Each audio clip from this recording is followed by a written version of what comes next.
The life of an elementary school superintendent is tough. It's not easy as some people seem to think. You work hard, getting nothing but low test scores and class after class of ugly, ugly children in return. I was up before dawn that morning, as I am most days. By 10 a.m., I had made a few important phone calls, dropped off my Honda Accord at the garage, and set out to grab a reasonably priced bottle of red from the nearest bodega. I'm not from here. I grew up in New York State. It's where I became a teacher, where I met my wife, where we started our family.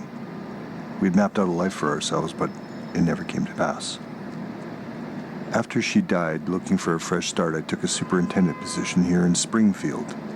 Married to the job, I rarely speculate on what the future holds anymore. It was now well after 11 a.m., and I would have liked nothing more than to go home and cook my daughter a nice, delicious meal instead. Of course, there's no way I could possibly replace her irreplaceable mother. But recently, I had dipped my toe into the dating pool, which set into motion a series of events resulting in my agreeing to have lunch with a man I tried to avoid at all costs. His name was Seymour Skinner, the principal of Springfield Elementary, my subordinate, a tragic individual in the classical sense. He had a knack for self-sabotage, all the while making the most lame exaggerations. To put it simply, Skinner really bugged me. I knew he suggested this engagement with a particular topic of conversation in mind. Whether either of us were willing to actually bring it up was a different matter. The idea of discussing his mother was unsettling. I wasn't really up for it. Right then, I was reminded of my first inspection of Springfield Elementary. Skinner had banners throughout the school welcoming my visit. Nothing but transparent toadying. He claimed they were the children's idea. It's always the children's fault with Seymour. Feeling uneasy, I wasn't sure I could stick through an entire meal with him. Perhaps I'd nip it in the bud and address the elephant in the room. So what are we having for lunch today? Or not. I'm glad you asked. I have a pork roast in the oven as we speak. And on the side, potatoes au gratin and a radicchio salad. It seems rather extravagant. Oh, not at all. Just meat and potatoes, really. I suppose it is. Can I interest you in some Jell-O, sir? It's got a grape in the middle. Well, I'm not made of stone. So we talked for a while about his cooking. He seemed to know an awful lot about the culinary arts. I didn't really understand much of what he was saying. I wasn't sure if he did either. The subject shifted to workplace gossip. Is he still a drunk? And a pill popper. I was beginning to realize the only way to make the afternoon bearable would be to ask Skinner question after question in an attempt to exhaust him. Do you have any pageants planned for the upcoming school year? Maybe something for Thanksgiving. We did have a fantastic President's Day review a while back. So tell me about it. Well, I was a little stressed going into it. Valentine's Day is normally a bunch of busy work and paper waste. And you know how I feel about paper waste. One of the students, I'm not quite sure who it was, but I have my suspicions, was handing out candy hearts with crude off-colored sentiments on it.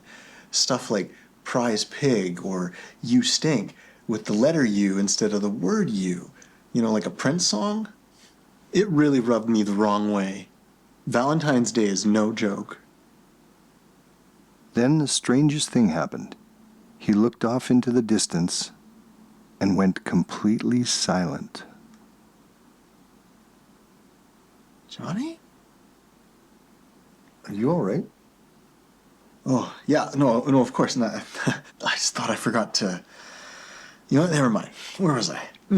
Yes, the Springfield Elementary President's Day Review.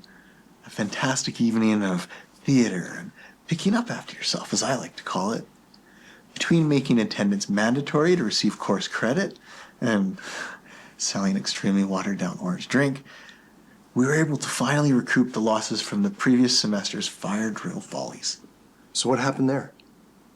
Well, the show opened with the fire drill. And the whole place cleared up. I just don't know what went wrong. It's obvious. It's all your fault. That's what Mother says. And I guess she was right. So we started the show with an upbeat number about the lesser-known presidents. We had a scene about the assassination of Abe Lincoln, and we ended the show with a thorough retelling of George Washington's life. Little Ralph Wiggum gave a stirring performance that ignited the desire to learn about our founding fathers and even the most delinquent of students. So the show was an amazing success, which I think is kind of the problem.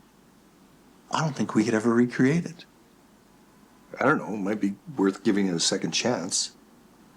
Well, I do believe in second chances. I've had more than a few myself, I will admit. Well, I've got a story for you. One day, Otto, the bus driver, was giving the children a concert, playing rock and roll music on electric guitar. Can you imagine such a thing? He realized that he was late, and so to make up for lost time, he decided to take a shortcut straight through the Springfield Tire Yard and the annual police picnic. He rolled the bus right over in the middle of the town square. Really? He knocked over the statue of our town's founder, Jebediah Springfield. Unbelievable. It's a miracle that nobody was hurt. Otto didn't seem to see a problem, standing on his record, 15 crashes and not a single fatality, he said. Turns out, he never received a driver's license. You hired a bus driver without a license. He came highly recommended. So I suspended him without pay immediately until he got one and started wearing his own underwear.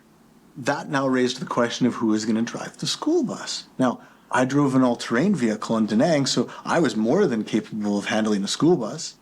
So the next morning, I picked up the children one by one. And once they were all aboard, they started singing that old song, "Hail to the Bus Driver." Now, that brought a smile to my face, and I won't lie, I had to join in. So there we were, the chorus of children and I.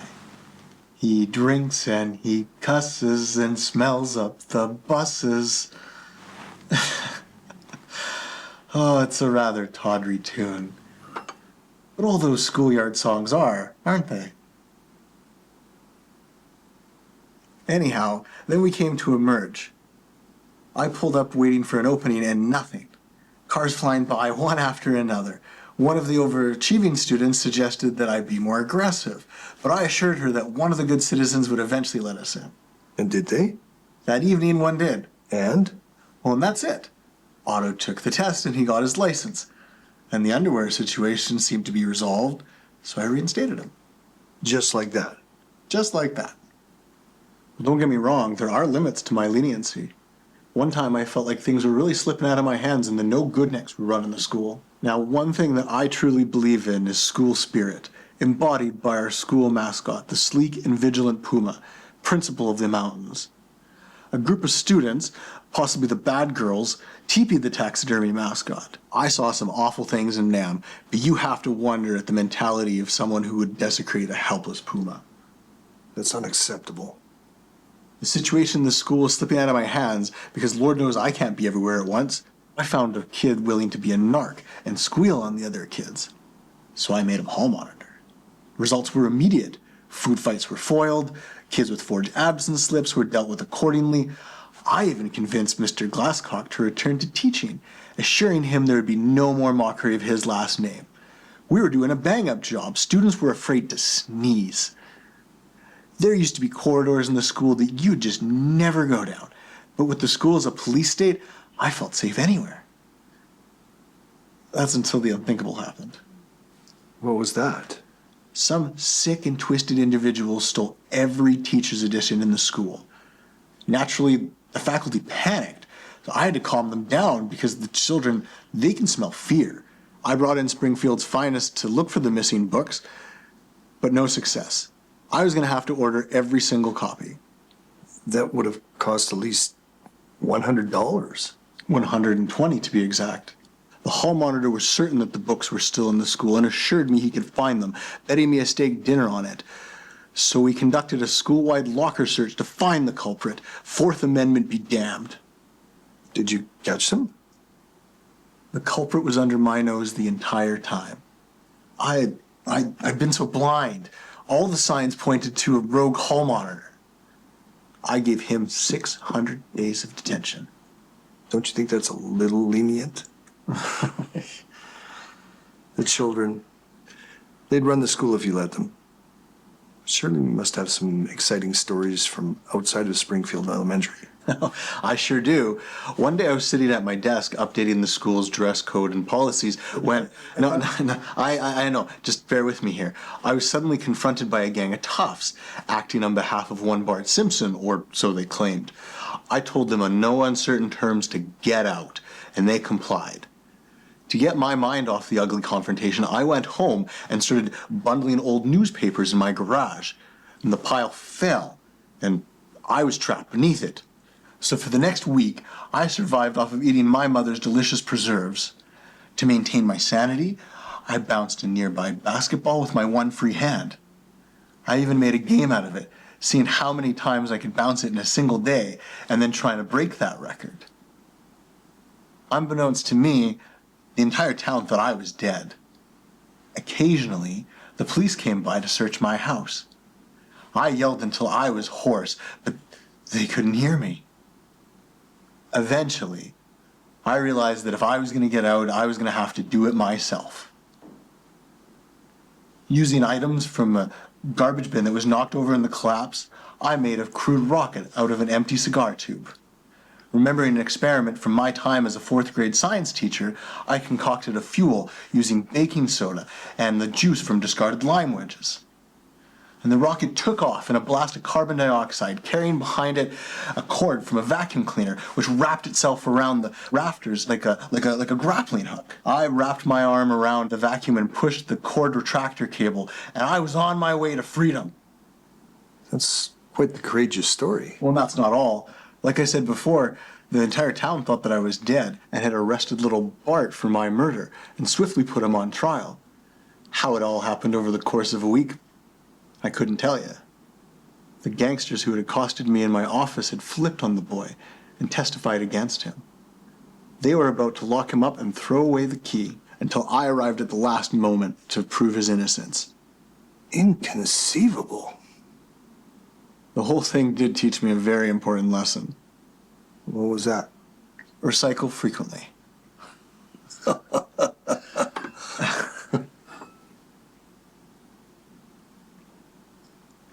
You've never been married, right? No.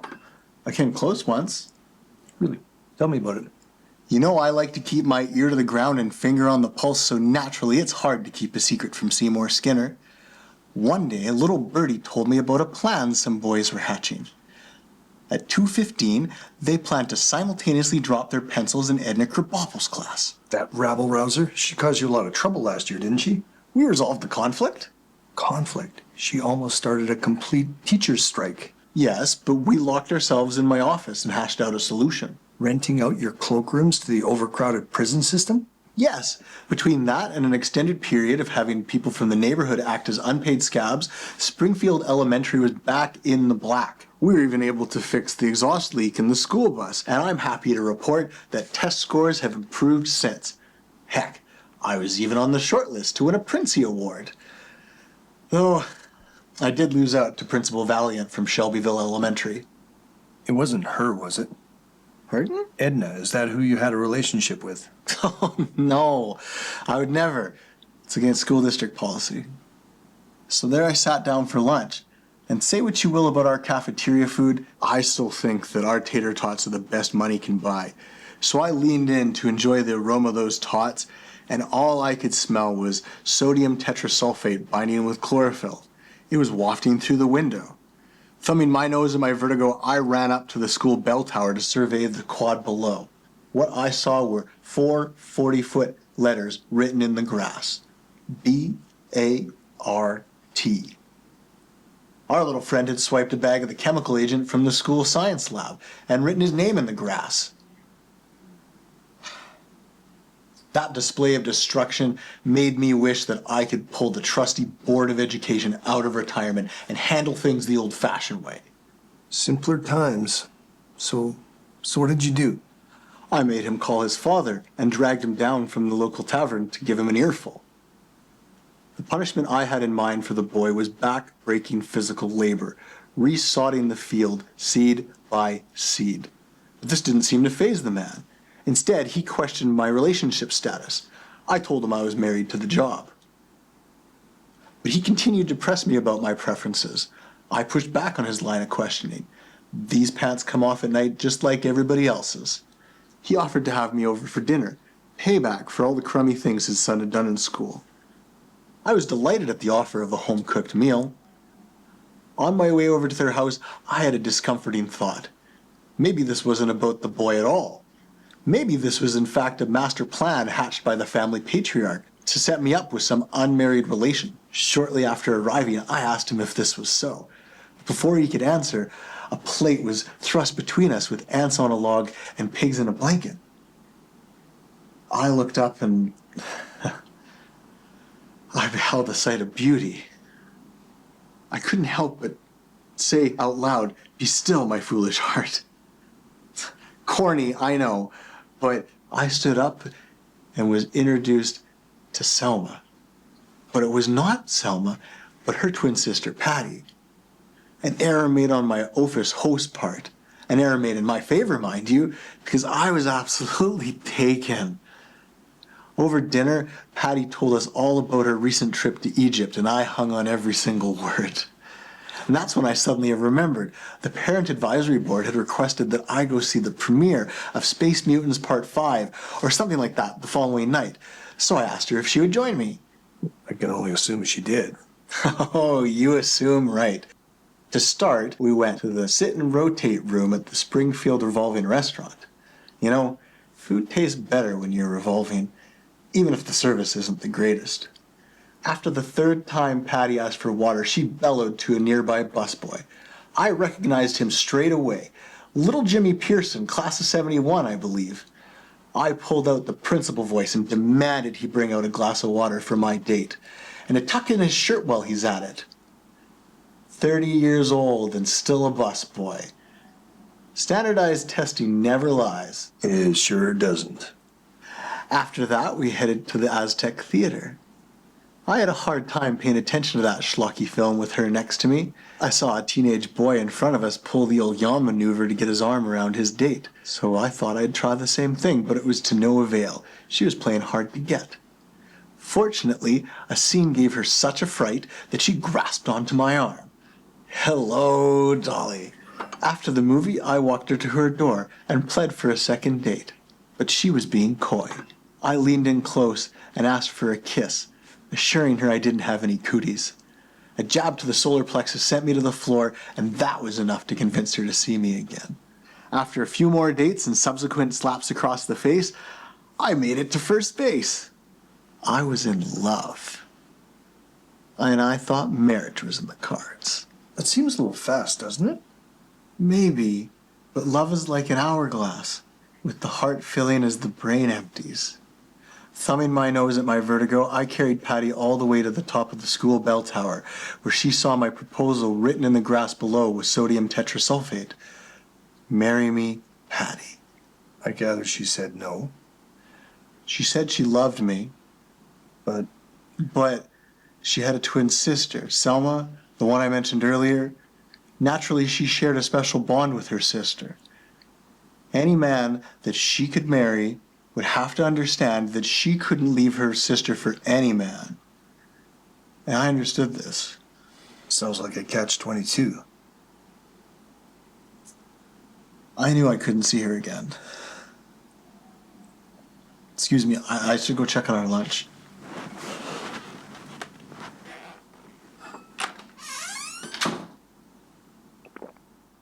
I was hoping this line of questioning would lead to Agnes, his mother. You see, a few weeks earlier I had taken her out for a date. We had a lovely evening. I was about to invite myself in for a nightcap when Seymour came to the door. He was wearing a nightcap of his own, along with a sleeping gown like some kind of Victorian dandy. It was an awkward moment to say the least, one suddenly interrupted by an extremely low-flying airplane. The issue was never addressed that night. Superintendent, I was just stretching my calves on the windowsill. Isometric exercise. Care to join me? Why is there smoke coming out of your oven, Seymour? That isn't smoke. It's steam from the steamed clams we're having. Steamed clams. That first inspection I did at Springfield Elementary, things went awry, same as every inspection since.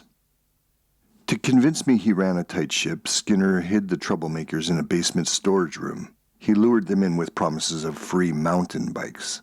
I don't think he knows I know this, but he forgot about those boys for several days and had to actually give them mountain bikes to buy them off. I was thinking of promoting him to assistant superintendent, but instead I gave the plum job to Holloway. I think he forgives me for that decision as much as I regret it. Superintendent, I hope you're ready for some mouth-watering hamburgers. I thought we were having steamed clams. Oh no, I said steamed hams. That's what I call hamburgers. You call hamburgers steamed hams. Yes, it's a regional dialect. What region?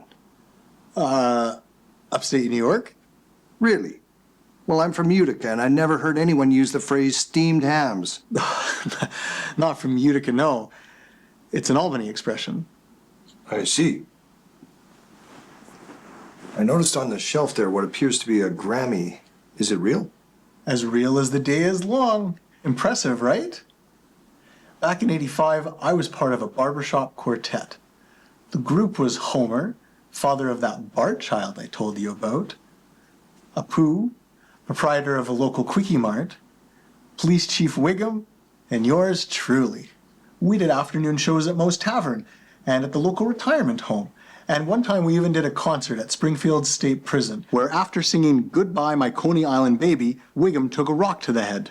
After one such show, we were approached by a talent agent who said we had it.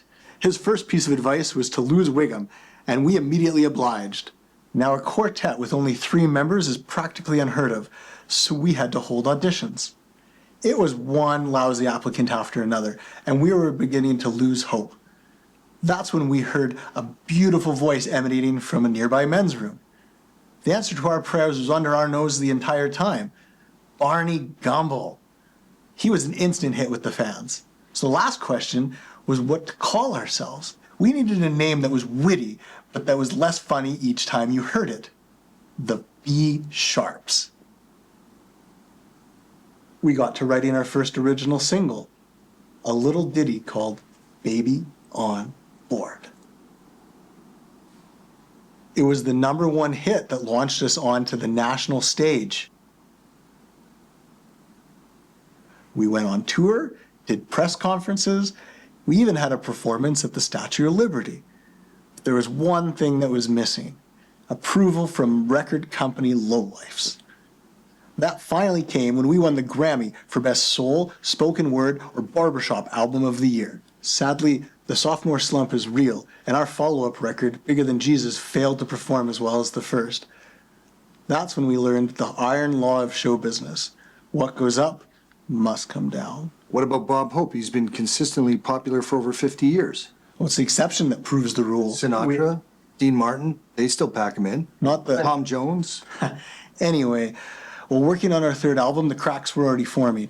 Homer was unable to replicate the success of Baby on Board, and Barney was spending more and more time with his Japanese conceptual artist girlfriend.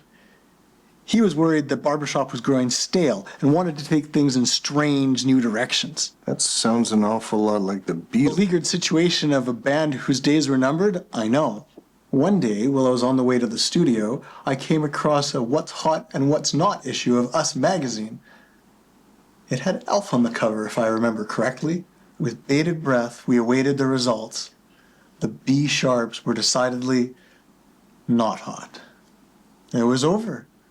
We went our separate ways. Did you ever think of getting back together again?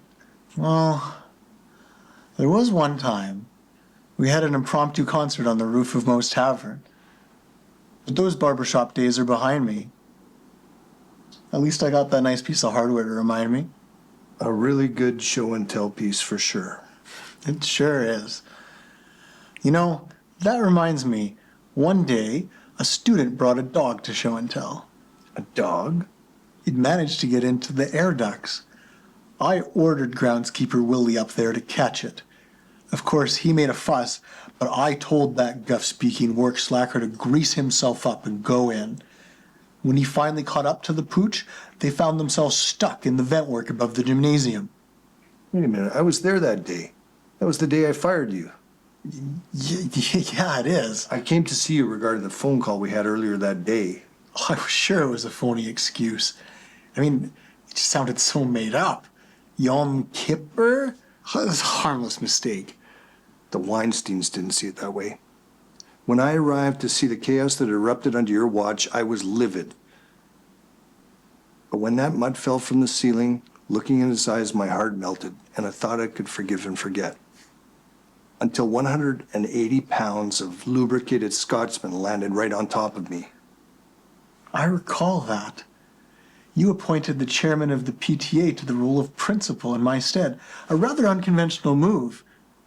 Why did you do that? He was willing to work for free. In hindsight, that was probably a red flag. Well, he ingratiated himself with the students very quickly. Perhaps too quickly. It's just a damn popularity contest with those kids. They're not all that bad. In fact, shortly after I ran into young Bart at the local Quickie Mart. His name seems to come up quite a lot. It does, doesn't it? It turns out it was his dog involved in the whole rigmarole. He apologized, and I told him it was probably for the best, because now I had time to do what I always wanted to do. Which is... Write the great American novel, of course.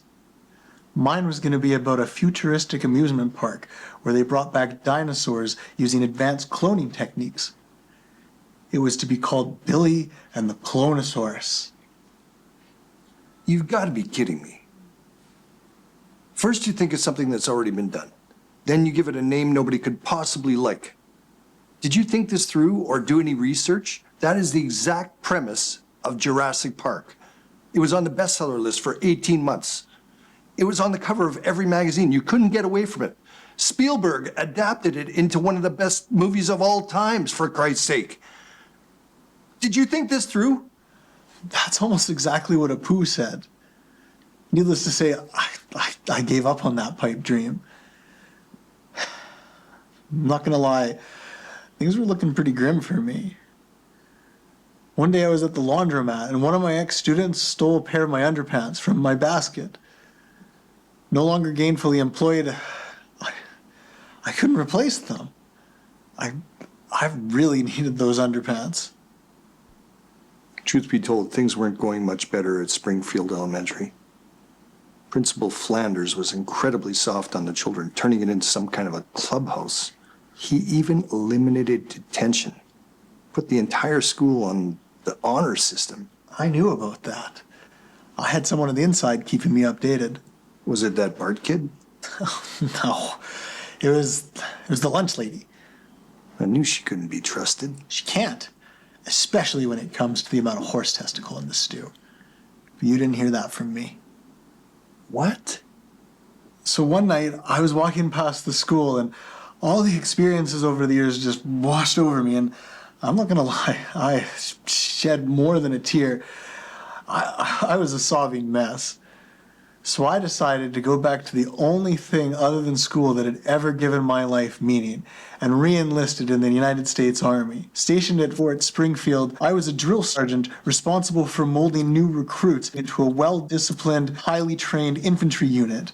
Unfortunately, the Army wasn't quite what I remembered it to be. Or maybe it was exactly what I remembered it to be. Either way, I wanted my old job back. Now, I knew Flanders was an unmitigated disaster, and when you saw the condition of the school on your next inspection, you'd fire him immediately. Well, with the way things are sliding in our public schools, it's just par for the course. No, it was him thanking the Lord over the intercom. A prayer in public school. God has no place within those walls, just like facts have no place within any organized religion. He had to go. Although some question whether I should have hired you back. But you did seem to know the children's names. I've been wondering, how did you manage to quit the Army? Let's just say, if you don't ask, I won't tell. I assure you that things immediately went back to normal at Springfield Elementary. Within a week, Bart was up to his usual hijinks. He excused himself from class with a note from his mother, claimed he had a dentist appointment to remove a caraway seed from his bridge work. Edna was skeptical of the veracity of the documents, what with its poor grammar and abysmal penmanship. So we took it to the school crime lab to confirm our suspicions, but the results were inconclusive. I really wish more students had agreed to the electronic tracking implants, but we only had one volunteer. Electronic tracking implants? Willie and I interrogated his sister, Lisa, an A+ student, but our good cop, bad cop routine was ineffective on that one. I had to go on the hunt for him myself. So I thought, if I were a truant boy out for a good time, where would I be? The Springfield Natural History Museum. I would have thought a video game arcade. Was he there? I must have just missed him, but I was hot on his heels. Next, I went to the local 4-H club, but it was abandoned. There were no children there at all. I stood outside that derelict building with the wind howling through its broken windows when an unsettling thought crept through my mind. Had I become out of touch? No, it was the children who were wrong. I had to keep moving. On the sidewalk, I uncovered a spoor. A glob of chewing gum, still warm. And it was his flavor, double mint. Trying to double his fun, well, I was going to double his detention. And so at that point, we entered Endgame. That seems a touch dramatic. Oh, it was. I knew he was headed to a park at the edge of town. I came upon a fast-moving creek with what looked like the remnants of a rope bridge. Someone had cut it away, and recently, so I walked right across. This school guy was not going to give up. The wooded area opened to a sheer rock face, which I scaled. I knew he was close. I could smell his fear. I lost him. The next day at school, I looked that boy straight in the eye and told him I knew he'd cut class. And as soon as I could prove it, I was shipping him off to the Christian Military Reform School. Can we do that? I can't see why not. So anyway, in a strange and seemingly unrelated turn of events, I was chosen for jury duty. Mayor Quimby's son was being put on trial for beating up a French waiter at his birthday party for the way that he pronounced chowder. It was a circus and I had front row seats. One of the expert witnesses talked about an evil gene. Apparently Hitler had it, Walt Disney had it, and Freddie Quimby most definitely had it. All the evidence was pointing to a guilty verdict, but there was one holdout. Homer Simpson. The same guy you were in the B Sharps with. Now that you mention it, The father of the boy you seem to be obsessed with. I wouldn't say obsessed, but yes, Springfield is a very small town. it is. So Homer wasn't the 12th angry man or anything like that.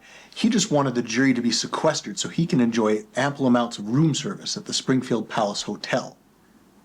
We shared the same room, separate beds of course, and it kind of reminded me of the original Odd Couple. He was the messy one, and I was the other guy. Now here's where things really got interesting. The judge reopened the trial to hear the testimony of an eyewitness. Isn't that illegal? Grossly unconstitutional, too. The judge just couldn't say no to kids. In this case, the kid was Bart, right?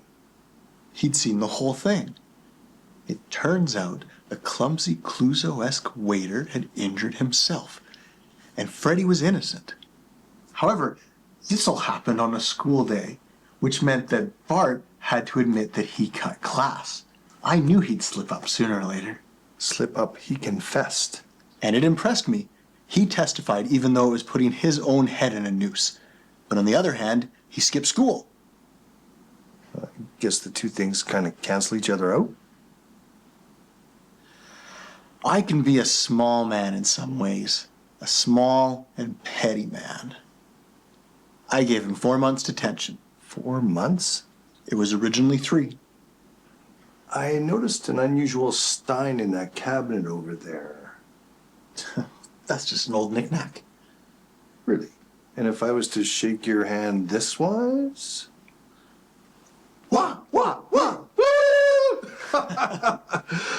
I didn't know there was a chapter in Springfield. There isn't anymore.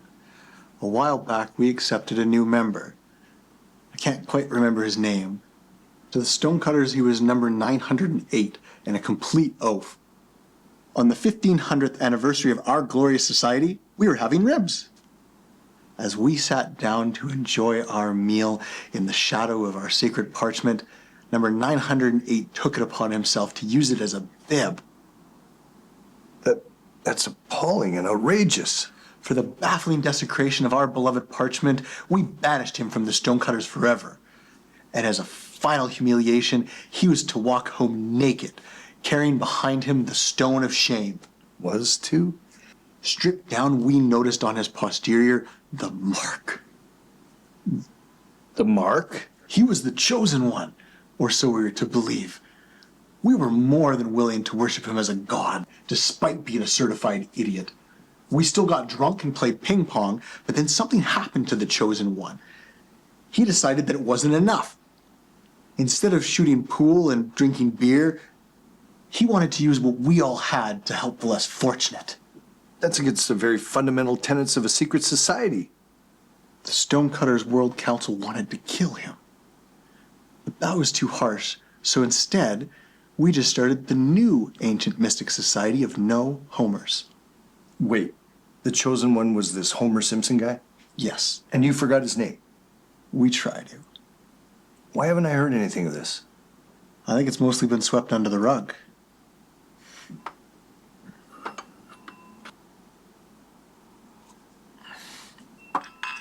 It's actually something I wanted to talk to you about. Finally. My recent yearly evaluation. You've got to be kidding me. No, I'm not. I wanted to plead my case to you. Well, Seymour, I'll admit I was impressed. Until that stampede of children They were... walked right over me. They knocked me down and they ran right over me. I was about to give you a perfect 10, you know that? It's always something. An escaped snake, a rogue tractor. I can explain. I know you can explain. You always have some crazy explanation. The riot erupted because of an inflammatory t-shirt emblazoned on it the words, "Down with homework." It was from Mad Magazine.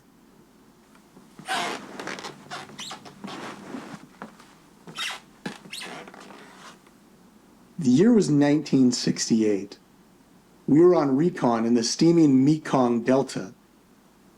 An overheated private removed his flak jacket, revealing a t-shirt with an iron-on sporting the MAD slogan, "Up with miniskirts." Oh, we all had a good laugh, even though I didn't quite understand it. But our momentary lapse of concentration allowed Charlie to get the drop on us. I spent the next 3 years in a POW camp, forced to subsist on a thin stew of fish, vegetables, prawns, coconut milk, and 4 kinds of rice.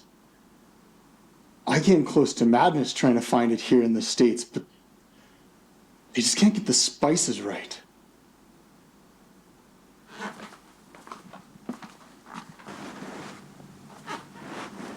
I dealt with the situation.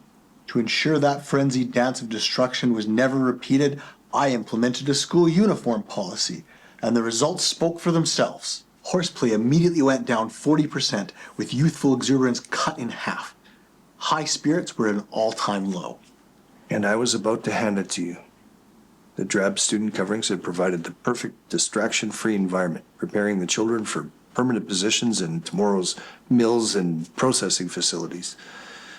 That is, until it started to rain and the cheap uniforms turned into a Technicolor nightmare. I don't understand it. I got them from the same place I buy mother's dresses. That's what I thought this was going to be about. Mother's dresses? No, Agnes. Isn't that why you invited me here this afternoon? Well, she did suggest that we... Get together and hash it out. That was my idea. I told her to tell you. The other night, when I dropped her off after our date, you answered the door. The night of that incredibly low-flying airplane. Exactly. The conversation just ended there. You in your weird pajamas standing there in shock, and that's it. Not a word. Well, I don't really have anything to say about it. The other week, with the school uniforms, and you running off to the park to help Agnes, I followed to see what kind of disastrous scene you were responsible for this time. What I found was Agnes standing there just after the rain let up. Her dress like the rainbow behind it. Like your story about Patty, I thought, be still my foolish heart. And I knew I just had to see her again. And I need to know if that's going to be a problem for you. Not at all. Mother's her own woman. She can do as she wishes. She always has. At the end of the day, I just want her to be happy. So do I. Well, then it's settled.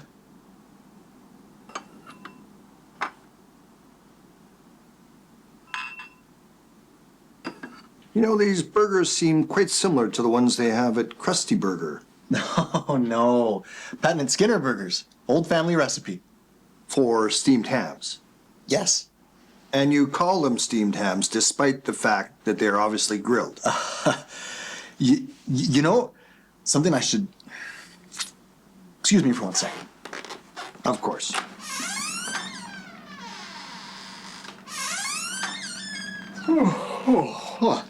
Oh, that was wonderful. Good time was had by all. I'm pooped. Yes, I should be. Good Lord, what is happening in there? Aurora Borealis?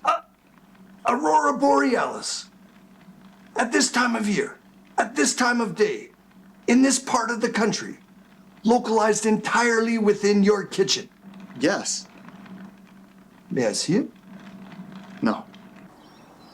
And then it all ended as quickly as it began.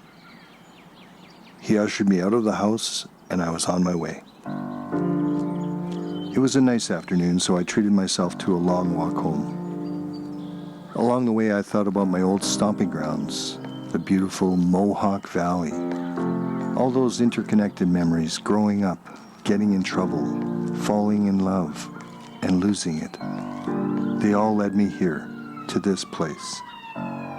When I finally came in, my daughter was home, and I told her everything about my dinner with Skinner.